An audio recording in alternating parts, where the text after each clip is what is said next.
السلام عليكم ورحمة الله وبركاته. الحمد لله وكفى. إن الحمد لله نحمده ونستعينه ونستغفره ونعوذ بالله من شرور أنفسنا ومن سيئات أعمالنا. من يهده الله فلا مضل له ومن يضلل فلا هادي له. وأشهد أن لا إله إلا الله وحده لا شريك له. وأشهد أن محمدا عبده ورسوله. أما بعد فإن خير الحديث كتاب الله وخير الهدي هدي محمد صلى الله عليه وسلم. وشر الأمور محدثاتها وكل محدثة بدعة وكل بدعة ضلالة وكل ضلالة في النار. يا أيها الذين آمنوا اتقوا الله حق تقاته ولا تموتن إلا وأنتم مسلمون. يا أيها الذين آمنوا اتقوا الله وقولوا قولا سديدا يصلح لكم أعمالكم ويغفر لكم ذنوبكم ومن يطع الله ورسوله فقد فاز فوزا عظيما. أما بعد فأعوذ بالله السميع العليم من الشيطان الرجيم من همزه ونفخه ونفثه. بسم الله الرحمن الرحيم. وما يريد ظلما للعباد. اللهم رب اشرح لي صدري ويسر لي أمري واحلل عقدة من لساني يفقهوا قولي. واجعل لي وزيرا من أهلي. اللهم رب زدني علما. اللهم رب زدني علما. اللهم رب زدني علما. اللهم رب يسر ولا تعسر وتمم بالخير يا أرحم الراحمين. حمد صلاة تمام تر کبریائی بڑیائی بزرگی برتری، تمام تر عطائی شہنشائی کبریائی، تمام تر تعریفات تسبیحات تمہیدات تکبیرات تحلیلات اللہ جل جلالہ رب العالمین احکم الحاکمین خالق کائنات خالق ارض و سما کی بابرکت اور پررحمت ذات کی اور درود و سلام آقا دو جہان امام الانبیاء امام المجاہدین سید الاولین والآخرین خاتم النبیین رحمت للعالمین پیغمبر انقلاب پیغمبر اعظم امام الاعظم قائد اعظم حضرت محمد رسول اللہ صلی اللہ علیہ وآلہ وسلم کی بابرکت اور پررحمت ذات کی ذی وقار میرے محترم میرے معزز عزیز ساتھیوں بھائیوں دوستوں ساتھیوں، ہمیشہ کی طرح میری دلی دعا ہے ہمارا خالق ہمارا مالک ہم سب کی آج کی حاضری اپنی بارگاہ میں قبول فرمائے آمین۔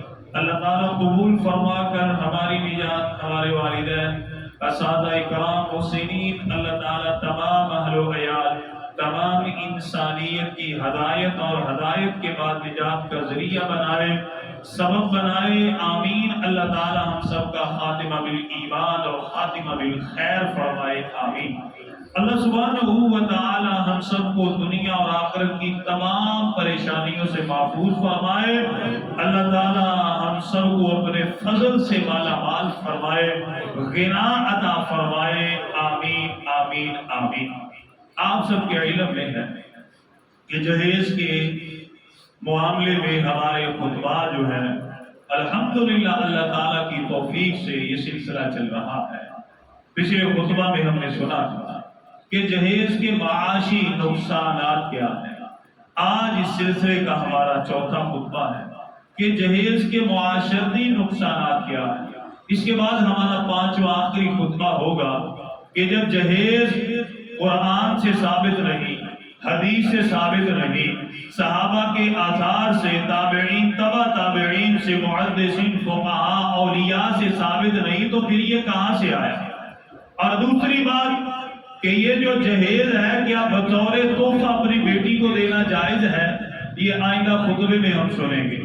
آج کا ہمارا خطبہ ہے کہ جہیز کے معاشرتی نقصانات کیا ہیں۔ سب سے پہلے سمجھنے والی بات ہے کہ معاشرہ کسے کہا جاتا ہے؟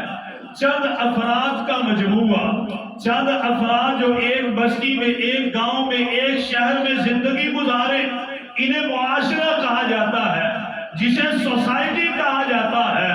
تو جو جہیز ہے اس کے ہمارے معاشرے کے اوپر کیا اثرات پڑتے ہیں؟ کیا اس سے بھلائی آتی ہے، اچھائی آتی ہے، یا معاشرہ بگڑتا ہے؟ انشاءاللہ آج کے خطبہ میں ہم سنیں گے۔ میری دعا ہے ہمارا خالق، ہمارا مالک مجھ کو حق سچ بیان کرنے کی توفیق عطا فرمائے، آمین آمین۔ ایک بات میرے محترم یاد رکھیے، اپنے ایمان، اپنے عقیدے کا حصہ بنائیے کہ جو چیز نہ قرآن سے ثابت ہو، نہ سنت سے ثابت ہو، نہ صحابہ کے آثار سے ثابت ہو، نہ ہمارے فقہاء سے ثابت ہو، یقین کر لیجئے اس معاملے میں، اس کام میں، اس فعل میں ہمارے لیے خیر ہو سکتی؟ بولے جی، خیر نہیں ہو سکتی۔ کیوں نہیں خیر ہو سکتی؟ امام کائنات نے یہی تو فرمایا۔ آپ نے فرمایا میں تم میں دو چیزیں چھوڑ کے جا رہا ہوں، ایک قرآن ہے، دوسری میری سنت ہے، تیسری حدیث میں نے آپ کو سنائی تھی۔ آپ نے فرمایا علیکم بسنتی، تمہارے لیے میری سنت، میرے خلفاء کی سنت کافی ہے۔ پھر آپ نے فرمایا خیر القرون قرنی ثم الذین یلونہم ثم الذین یلونہم، آپ نے فرمایا بہترین زمانہ میرا ہے، پھر میرے اصحاب کا ہے، پھر تابعین کا ہے، پھر تبع تابعین کا ہے۔ ایک عمل، ایک فعل کہ جو بہترین زمانے میں نہیں ملتا اور جو اس کے بعد والا بہترین ہے اس میں بھی نہیں ملتا، اور جو بعد والا بہترین ہے اس میں بھی نہیں ملتا، ورنہ اس کام میں میرے اور آپ کے لیے خیر ہو سکتی؟ نہیں ہو سکتی۔ میں نہیں کہتا، میں ابھی آپ کے سامنے ایک دو نہیں چند مثالیں رکھوں گا، پھر آپ نتیجہ خود اخذ کیجئے گا کہ حقیقت میں جب سے یہ جہیز کی لعنت آئی ہمارا معاشرہ تباہ ہو گیا، بے حیائی عام ہو گئی، حلالہ عام ہو گیا، متع عام ہو گیا، مانے حمل ادویات یہ عام ہوتی گئی، کورٹ میرج عام ہو گیا، سود کی شرح بڑھ گئی۔ جب سے یہ جہیز آیا گھروں میں سلنڈر پھٹے، شارٹ سرکٹ ہوئے، اور کتنی جو بہو تھی جس کو قتل کر دیا۔ یہ کس کی وجہ سے ہوا؟ جہیز کی وجہ سے ہوا۔ اللہ تعالیٰ سے دعا کیجئے، اور میں ہمیشہ دعا کرتا ہوں یا اللہ جو بیٹی کے والدین ہیں انہیں بھی اپنے فضل سے مالا مال فرما، اور جو بیٹے کے والدین ہیں انہیں بھی اپنے فضل سے مالا مال فرما۔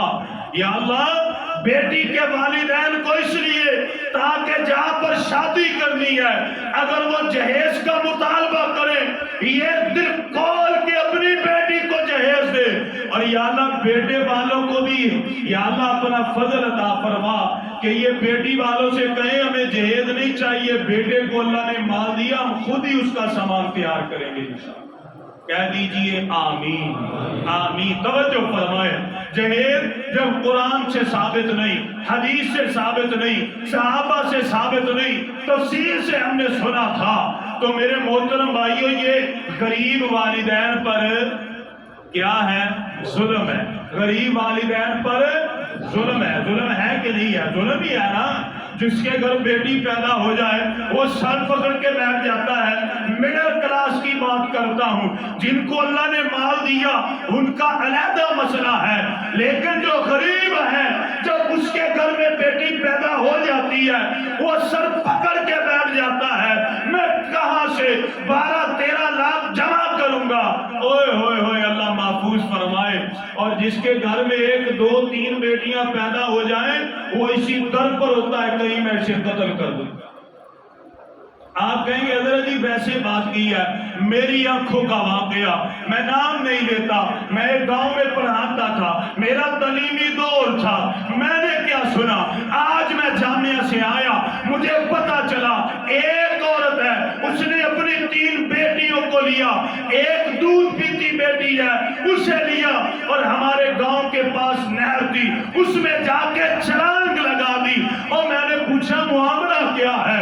کہنے لگے یہ جو حضرت جی اس کے خاوند تھے اس نے کہا تھا پہلے 3 بیٹیاں ہو چکی ہیں، میں اس کا خرچہ پورا نہیں کر سکتا، اگر اب کی بار بیٹی پیدا ہوئی تجھے طلاق ہے اور جو پیدا ہوگی میں اسے قتل کر دوں گا. جب وہ کام پہ گیا اللہ تعالیٰ نے بیٹی کو پیدا کر دیا. اب ماں کے دل میں ڈر پیدا ہوا میں کیا کروں؟ اس نے اپنی 3 بیٹیوں کو ساتھ لیا، جو بیٹی اللہ نے دی تھی اسے بھی گود میں اٹھایا اور جا کے نہر میں چھلانگ لگا دی. 3 بیٹیاں بچ گئیں، جو دودھ پیتی تھی وہ فوت ہو گئی. یہ اسی صدی کی بات ہے، آج سے کوئی 15 سال پہلے کی بات ہے. یہ جدید دور کا واقعات بڑے بڑے ہیں. آپ انڈیا اس کے اخبارات کو پڑھ کے دیکھیے، پاکستان کے اخبارات کو پڑھ کے دیکھیے.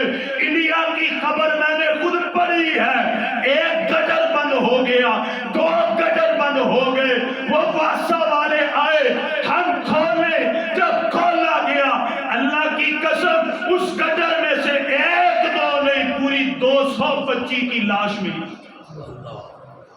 کیوں ملی؟ کیا قصور ہے اس کا؟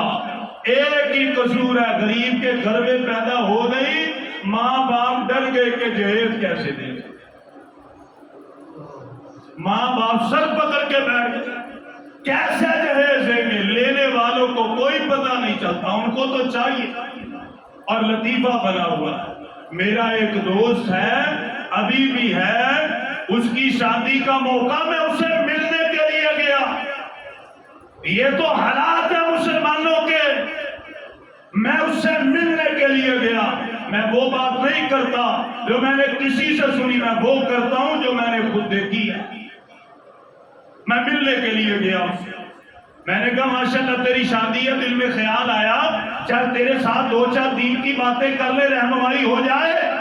ملنے کے لیے گیا، اچھی خاصی پارٹی، کھاتے پیتے گھر کا، چائے پانی میرے سامنے رکھا. کہنے لگا ہاں صاحب میں آپ کو اپنا گھر دکھانا چاہتا ہوں، اپنا کمرہ دکھانا چاہتا ہوں. جھوٹوں پر اللہ کی لعنت ہے. 3 بھائی آج بھی حیات ہیں. وہ مجھے ایک کمرے میں لے کر کے گیا، سامان سے بھرا ہوا. کہنے لگا حافظ صاحب یہ میرے بڑے بھائی کا کمرہ ہے، سامان سے بھرا ہوا تھا. مجھے دوسرے کمرے میں لے کے گیا، وہ بھی سامان سے بھرا ہوا. کہنے لگا یہ میرے دوسرے بھائی کا کمرہ ہے، اس کی بھی شادی ہو گئی. مجھے تیسرے کمرے میں لے کے گیا، وہ خالی تھا. کہنے لگا حافظ صاحب الحمدللہ یہ میرا کمرہ ہے. کیا کہنے لگا؟ یہ میرا کمرہ ہے. تو میں مسکرا پڑا، میں نے کہا ہاں تو نے خالی اسی لیے رکھا کہ تیری بیوی جہیز لے کے آئے گی وہ کرے گی. یہ تو حالت ہے مسلمان، یہ تو حالات ہیں. یہ ظلم ہے بیٹی والوں پر، ظلم. اللہ کی قسم میں غلط ہوں، جمعے کے بعد بیٹھا مجھ سے کہیے آسا غلط بات کی آپ نے. یہ ظلم ہے بیٹی والوں پر. اور اللہ تعالیٰ فرماتے ہیں وَلَا يُرِيدُ ظُلْمًا لِلْعِبَادِ، اللہ تعالیٰ اپنے بندوں پر ظلم پسند نہیں فرماتا.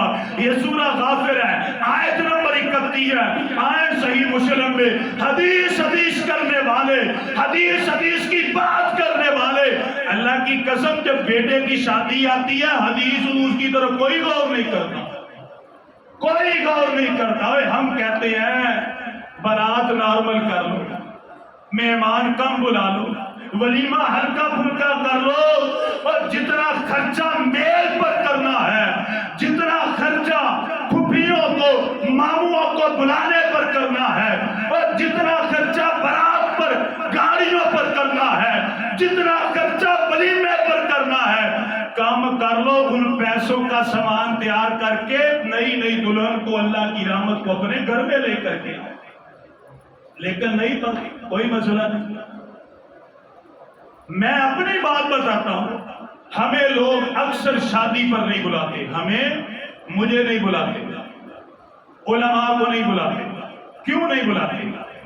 اگر ہم پوچھتے ہیں کیوں نہیں بلایا، کوئی یہ خوش نصیب ہے ماشاءاللہ بلاتے ہیں۔ میں اکثر بولیں جی، میں آپ کو حقیقت بتا، حقیقت اکثر نہیں بلاتے، اکثر کہتے ہیں کوئی مسئلہ نہیں جی۔ اچھا کیوں نہیں بلاتے؟ ہم ان سے پوچھتے ہیں، وہ کہتے ہیں قاری صاحب حضرت عبد الرحمن ابن عوف کی شادی تھی، فجر کے وقت اللہ کے نبی صلی اللہ علیہ وسلم سے ملے تھے، اللہ کے نبی صلی اللہ علیہ وسلم نے ان کے کپڑوں پر زردی کا نشان دیکھا تھا، پیارے پیغمبر نے فرمایا اے عبد الرحمن تو نے شادی کر لی ہے؟ عرض کی گئی تھی، آپ نے فرمایا کنواری سے کی ہے یا کسی بیوہ مطلقہ سے؟ عرض کی گئی بیوہ مطلقہ سے۔ پیارے پیغمبر نے مسئلے کی وضاحت فرمائی، آپ نے فرمایا تو نے حق مہر کیا دیا ہے؟ عرض کی یا رسول اللہ کھجور کی گٹلی کے برابر سونا۔ آپ نے فرمایا ولیمہ بھی کرنا، اولم بھی شادی چاہے ایک بکری کرنا۔ جو لوگ ہمیں نہیں بلاتے کہتے ہیں جی دیکھیں مدینے میں شادی ہوئی، صحابی رسول کی شادی ہوئی، اللہ کے نبی کو نہیں بلایا گیا۔ اگر ہم نے آپ کو نہیں بلایا تو پھر کیا ہوا؟ ہم کہتے ہیں اللہ کی قسم یہ حدیث ہم اس حدیث کے لیے اپنی جان قربان کرنے کے لیے تیار۔ اللہ قسم کوئی اعتراض نہیں، ایک ذرہ مجھے اعتراض نہیں، لیکن میں ایک سوال ان سے کرتا ہوں، اللہ کے نبی کو بھی نہیں پتا چلا اور حضرت عمر فاروق ابو بکر اور 4 خلفاء کو بھی پتا نہیں چلا، بتلائیں کہ مدینے میں کبھی کس کی شادی اور کوئی بارات لے کے گیا ہو، کبھی میل کے لیے لوگ جمع ہوں، کبھی چھلیاں پٹاخے، کبھی کسی نے ڈھول پیٹا، ایک دن نہیں ملتی۔ صرف یہ چیز سامنے آ گئی اور باقی جو اپنی مرضی کر لی اس کے بارے میں فکر اور غور ہی کوئی نہیں۔ آئیں میرے بھائیو، یہ ظلم ہے بیٹی والوں پر، توجہ فرمائیں، پیارے پیغمبر کی حدیث ہے، صحیح مسلم ہے،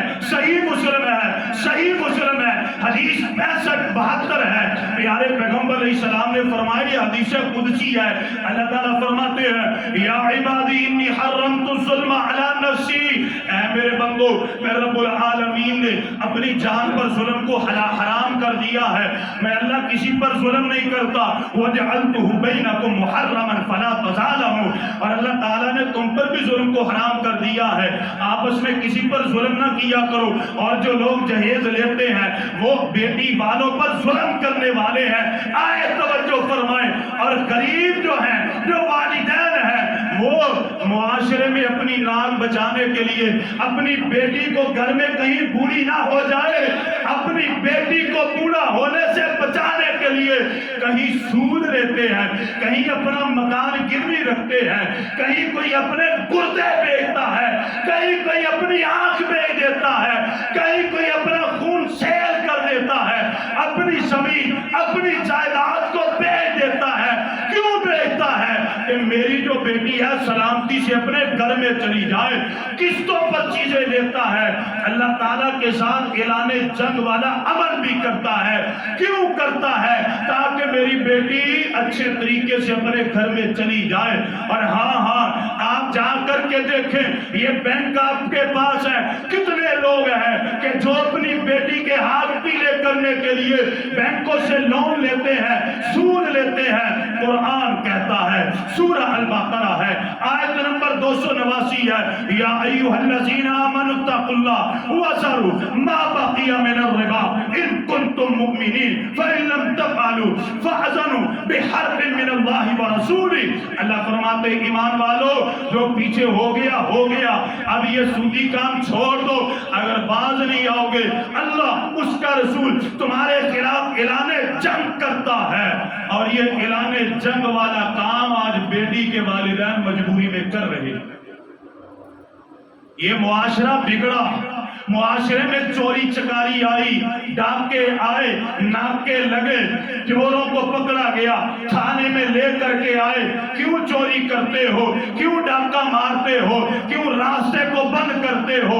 کہتے ہیں کوئی گناہ نہیں، گھر جا کے دیکھیے 3 بہنیں جوان ہیں، کیسے جہیز لے کر کے آؤں؟ تانے مارے جاتے ہیں، ان سے بچنے کے لیے میں یہ گناہ کر رہا ہوں۔ اے لوگوں، قرآن کہتا ہے جو چوری کرنے والا ہے ہاتھ کاٹ دو۔ المائدہ ہے، آیت نمبر 38 ہے، وَالسَّارِقُ وَالسَّارِقَةُ فَاقْطَعُوا أَيْدِيَهُمَا جَزَاءً بِمَا كَسَبَا نَكَالًا مِّنَ اللَّهِ۔ اللہ فرماتے ہیں جو مرد چوری کرے، عورت چوری کرے، ہاتھ کاٹ دو، یہ سزا اللہ نے مقرر کی ہے۔ اور آج جہیز کی لعنت کی وجہ سے یہ تھانوں میں کیس چل رہے ہیں، چوری کے، چکاری کے، ڈاکے کے۔ کیوں ہوا جی؟ بیٹیاں جوان ہیں، بہنیں جوان ہیں، جہیز کے لیے پیسہ کوئی نہیں۔ مسجدوں میں اپیل کروائی جاتی ہے، باپ روتا ہے، سفید داڑھی والا، کہ فلاں تاریخ میں نے طے کی اپنی بیٹی کی شادی کے لیے، میرے پاس پیسے نہیں ہیں۔ اللہ کی قسم گھر جا کے دیکھو، آؤ گھر آ کے دیکھو، میں جھوٹا ہوں، مجھے کچھ نہ دو۔ سفید داڑھی ہے، بوڑھا باپ ہے، اور جوتوں والی جگہ پر بیٹھ کر اپنے سر کی عزت لوگوں کے پاؤں میں رکھ کر کے یہ جہیز کی جو لعنت ہے اس کو پورا کرنے کے لیے لوگوں کے سامنے ہاتھ جوڑا۔ حالانکہ اللہ کے نبی صلی اللہ علیہ وسلم کی حدیث ہے، صحیح بخاری ہے، صحیح مسلم ہے، حدیث نمبر 24/4 ہے۔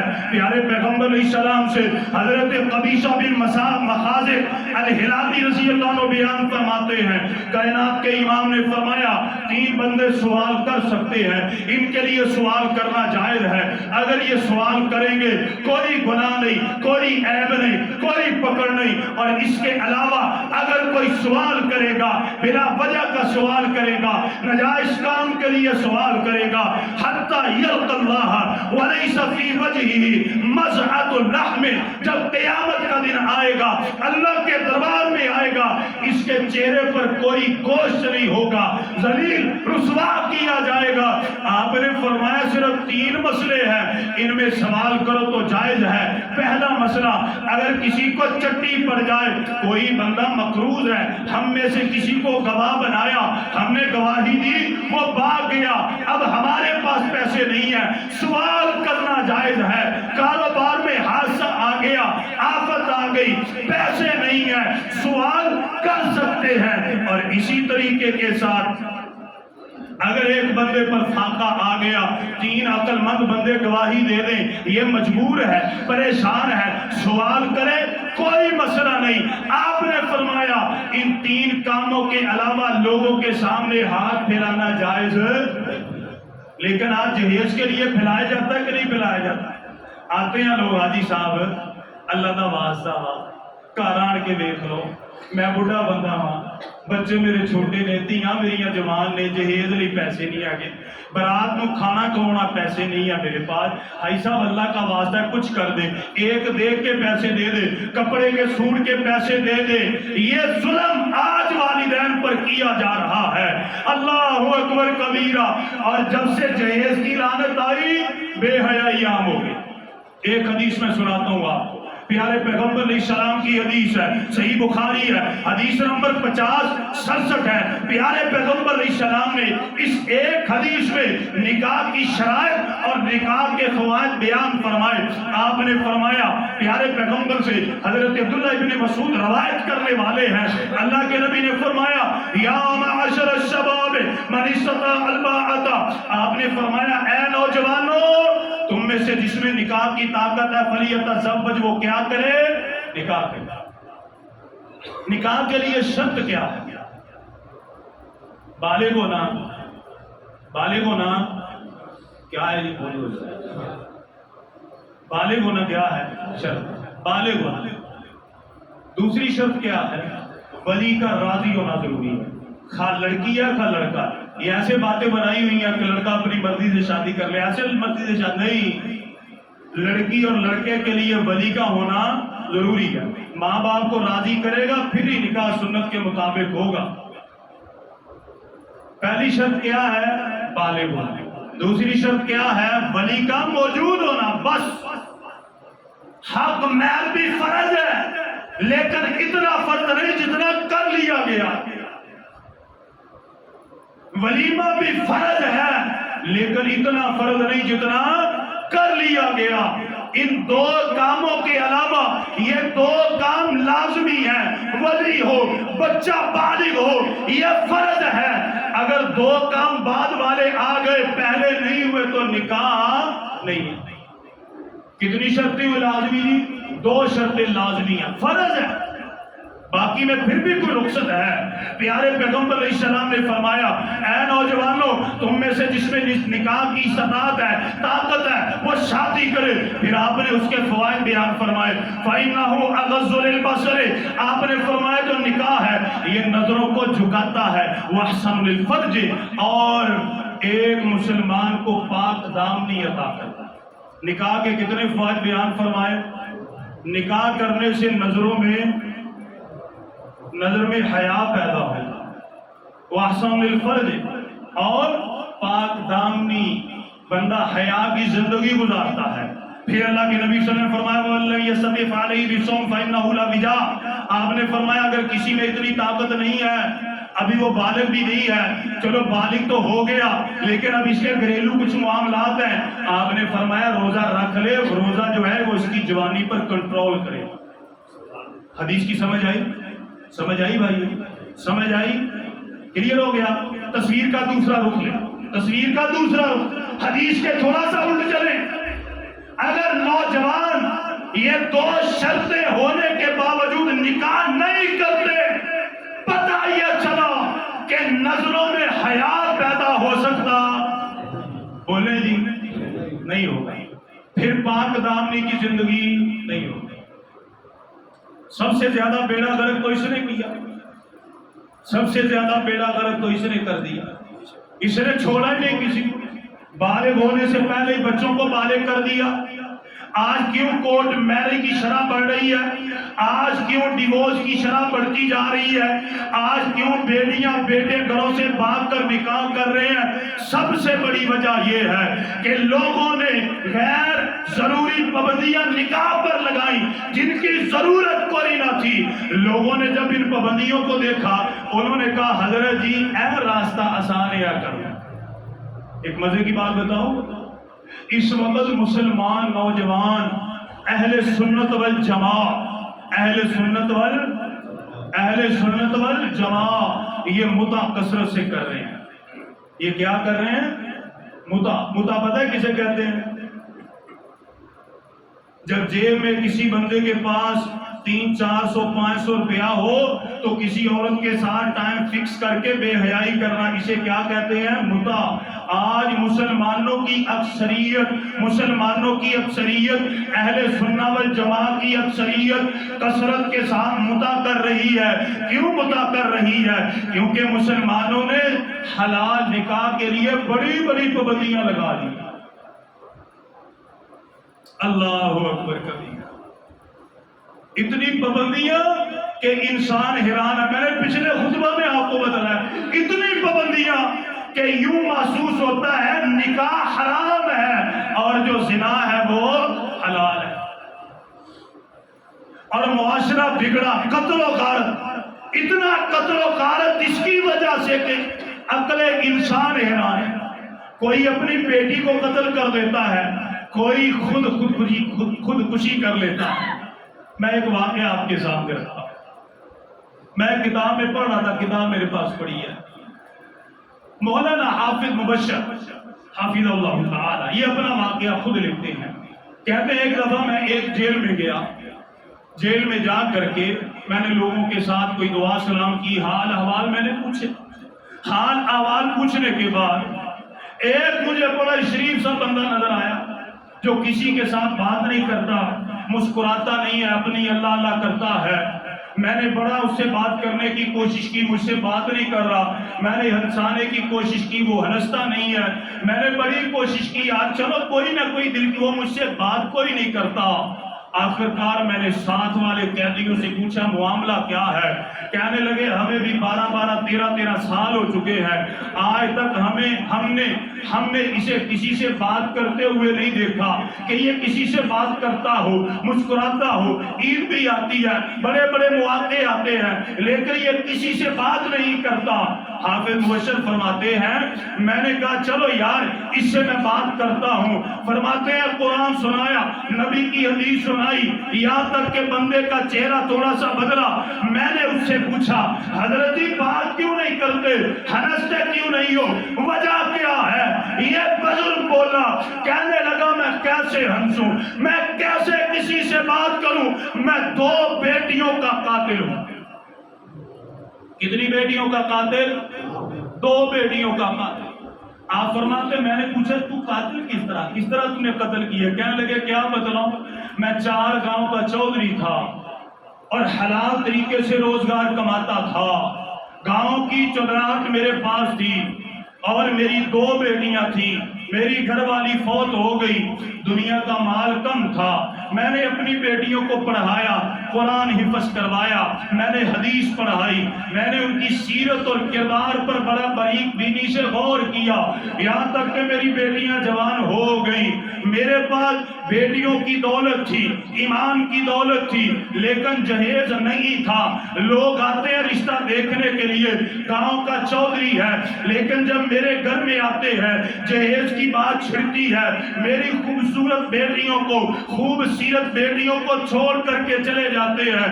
یہاں تک کہ 2 سال کا عرصہ گزر گیا، ایک دور کے گاؤں کا چودھری آیا، اس نے میرے ساتھ بات کی، میں نے اسے بتلایا کہ حضرت جی بیٹیاں میری دیکھ لو، دنیا کی دولت، دین کی دولت بڑی ہے لیکن دنیا کا مال نہیں ہے۔ وہ جو چودھری آیا تھا اس نے سمجھا گاؤں کا چودھری مذاق کرتا ہے، اس نے ہاں کر دی، کہنے لگا مجھے دنیا کی دولت نہیں چاہیے، تیری بیٹیاں چاہیے، میں ان جنت کی شہزادیوں کو اپنے گھر میں لے کے جانا چاہتا ہوں۔ یہاں تک کہ منگنی بھی ہو گئی اور جب نکاح کا موقع آیا وہ چودھری بھی آیا، اپنے ساتھ 3 ٹرک خالی لے کر کے آیا۔ ابھی یہاں پر نکاح خاں بیٹھا ہے، بیٹیاں میری تیار ہے، کھانا ہلکا پھلکا تیار ہے، مہمان سارے آ چکے ہیں۔ جب نکاح خاں نکاح پڑھانے لگا، وہ جو آیا تھا چودھری تھا، بیٹوں والا تھا، جو برادری والا تھا، اس نے کہا چودھری پہلا جہیزہ سامان لوڈ کروا کے پھر میں نکاح پڑھ دینا۔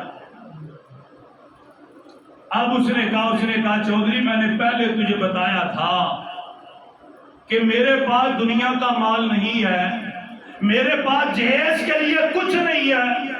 وہ چودھری کہنے لگا اوے تو 2 ٹکے کا آدمی، تجھے شرم نہیں آتی، صرف بیٹیاں لے کے بیٹھا ہے، میں نے سمجھا تو مذاق کرتا ہے، تو چودھری ہے، تیرے پاس جہیز کے لیے کچھ نہیں، ابھی بارات واپس جائے گی۔ وہ چودھری جو ہے جس کی بیٹیاں تھی اس نے سر سے پگڑی اتاری، پاؤں میں رکھی، کہنے لگا چودھری اللہ کا واسطہ مجھے ذلیل نہ کر۔ بیٹوں والے نے پاؤں مارا اور کہنے لگا میں جا رہا۔ شور پڑ گیا، اوپر بیٹی کو پتا چلا، بڑی بیٹی کو، دونوں تیار بیٹھی ہے، بڑی بیٹی کو پتا چلا کہ ابے کی پگڑی کو اس نے ٹھڈا مارا ہے۔ اس نے کچن میں گئی، جا کے چھری لی اور اپنی بہن سے کہنے لگی بہنا گواہ رہ جاؤ، اب میں اپنی ماں کے پاس جا رہی ہوں، جنت میں اس سے ملاقات ہو۔ اپنے پاؤں میں، اپنے پیڑ میں چھری ماری، مر گئی۔ سارے گھر میں خوشی تھا، ماتم۔ چودھری کو پتا چلا، بھاگا آیا، کیا دیکھتا ہے؟ بڑی بیٹی خون میں لت پت پڑی ہے، چھوٹی بیٹی اس کے ہاتھ میں بھی چھری ہے، کہنے لگی ابا کیا بتلاؤں؟ بہنا بھی اماں کے پاس گئی، میں بھی جا رہی ہوں، اس نے بھی اپنے گلے پر چھری چلائی اور وہ بھی فوت ہو گئی۔ اب چودھری کو غصہ آیا، اس نے گن پکڑی پکڑ کے بیٹیاں تڑپ رہی تھی، ایک ایک فائر ان کو مارا اور 2 فائر چودھری کے بیٹوں کو مار دی، اور وہ 2 بیٹیاں جو کسی کی گھر کی دلہن بننے والی تھی اسی جگہ پر ان کی میت پڑی تھی۔ کیوں پڑی تھی؟ کس وجہ سے؟ جہیز کی وجہ سے۔ یہ ایک نہیں، میں نے پچھلے خطبہ میں آپ کو بتایا تھا، جھوٹوں پر اللہ کی لعنت۔ صرف پنجاب میں 1 کروڑ لڑکی کنواری بیٹھی ہے۔ کتنی بیٹھی ہے؟ 1 کروڑ۔ اگر میں جھوٹا ہوں تو جھوٹوں پر اللہ کی لعنت۔ 1 کروڑ کیوں بیٹھی ہے؟ جہیز کی وجہ سے۔ آؤ بھائیو، ہم اس رسم کو انشاءاللہ ختم کریں گے، انشاءاللہ ہم نہیں لیں گے جہیز۔ ہم دعا کریں گے کہ یا اللہ تو نے بیٹیاں دی، ہمیں مال عطا فرما، یا اللہ بیٹے دیے پھر بھی عطا فرما، جو آنے والی بیٹی ہے یا اللہ اس کے لیے ہم خود تیار کریں گے انشاءاللہ تعالی۔ اللہ سبحانہ و تعالیٰ بھی کچھ باتیں پھر انشاءاللہ موقع ملا سنیں گے۔ اللہ تعالیٰ ہم سب کو عزت عطا فرمائے، عافیت عطا فرمائے، اور جہیز جیسی لعنت سے اللہ تعالیٰ ہماری حفاظت فرمائے۔ اللہ تعالیٰ ہم سب کو دنیا اور آخرت کی خیر و برکات عطا فرمائے، اور اللہ تعالیٰ جو بیٹیاں جہاں پر آباد ہیں اللہ تعالیٰ انہیں آباد فرمائے، اور اللہ سبحانہ و تعالیٰ ہمیں معاف فرمائے۔ آمین وآخر دعوانا الحمدللہ۔ الحمد لله رب العالمين، إن الحمد لله نحمده ونستعينه ونستغفره ونعوذ بالله من شرور أنفسنا ومن سيئات أعمالنا، من يهده الله فلا مضل له ومن يضلل فلا هادي له۔ میرے محترم بھائیو، آج کے خطبہ میں ہم نے سنا کہ جہیز کے معاشرتی نقصانات کیا ہیں، تو ان میں سے چند ایک باتیں ہم نے سنی ہیں، اور ہم نے آخر میں اللہ تعالیٰ سے دعا بھی کی ہے، ہمارے خالق ہمارے مالک ہمیں اس رسم سے محفوظ فرما۔ میرے محترم بھائیوں، 2 باتیں بڑی قابل غور ہیں۔ بڑے بڑے ایسے لوگ دیکھے ہیں کہ جو کہتے ہیں ہمیں جہیز نہیں چاہیے، اور کسی ضد میں آ کر کے بیٹی کا رشتہ لے لیتے ہیں، اور جب یہ بیٹی بغیر جہیز کے گھر میں آتی ہے تانے مارے جاتے ہیں، طرح طرح کی باتیں کی جاتی ہیں۔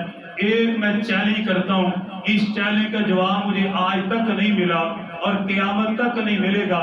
چیلنج کیا ہے؟ جو بیٹی بغیر جہیز کے گھر میں جاتی ہے، لوگ لے کر کے آتے ہیں، ہوتا کیا ہے؟ 1 ماہ کے بعد 2 ماہ کے بعد سلنڈر پھٹتا ہے اور بہو فوت ہو جاتی ہے۔ اخبار پڑھی ہے کبھی آپ نے؟ اخبار میں پڑھتے ہیں نا، سلنڈر پھٹا اور بیٹی بہو نہیں، بیٹی نہیں بہو، سلنڈر پھٹا اور بہو فوت ہو گئی، شارٹ سرکٹ ہوا اور بہو فوت ہو گئی، گیس لیکیج ہوئی اور بہو فوت ہو گئی۔ لطف دی گل ہے، کدی یہ بھی سنیا کہ سلنڈر پھٹیا تے سس مر گئی؟ سنیا کدی؟ میں نہیں کدی سنیا، میں کدی نہیں پڑھیا کسی اخبار سلنڈر پھٹیا ہوئے، شارٹ سرکٹ ہویا ہوئے، گیس لیک ہوئی ہوئے تے کدی سس مری ہوئے۔ جب بھی مرے گی تو بہو ہی مرے گی۔ دوسری بات، جن لوگوں کو اللہ نے مال عطا کیا ہے، جب وہ اپنی بیٹی کا سامان تیار کرتے ہیں تو وری دکھلانے کے لیے اپنے سارے رشتہ داروں کو جمع کرتے ہیں۔ یہ کرنا بھی ٹھیک ہے؟ آپ کہیں گے وہ کیسے؟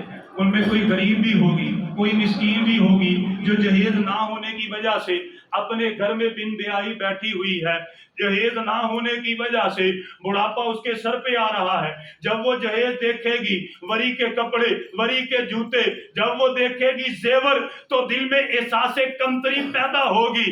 اس لیے میرے محترم، یہ جو وری دکھلانا، بیٹی کا جہیز دکھلانا، شرعاً بھی ہمیں اسلام اس کی اجازت دیتا نہیں دیتا۔ تو ہم نے ان 2 باتوں پر بھی انشاءاللہ عمل کرنا ہے۔ ایک تو انشاءاللہ بیٹوں کا نکاح کریں گے بغیر جہیز کے انشاءاللہ، اور جب بہو گھر میں آئے گی تو اسے اپنی حقیقی بیٹیوں جیسا انشاءاللہ پیار دیں گے انشاءاللہ، تاکہ وہ تہجد کے وقت اٹھ کے ہمارے لیے دعائیں کرے، تاکہ وہ اشراق کے وقت ہمارے لیے دعائیں کرے۔ اور دوسرا کام جو کرنا ہے، اگر اللہ نے مال دیا تو ہم اس کی نمود و نمائش انشاءاللہ نہیں کریں گے۔ اللہ سبحانہ و تعالی ہم سے راضی ہو جائے، آمین۔ دعائیں عافیت ہے، دعا کیجئے۔ گوہر بھائی ہیں، اللہ تعالیٰ ان کو صحت، عافیت، اور اللہ تعالیٰ انہیں تندرستی عطا فرمائے، اللہ تعالیٰ عافیت عطا فرمائے۔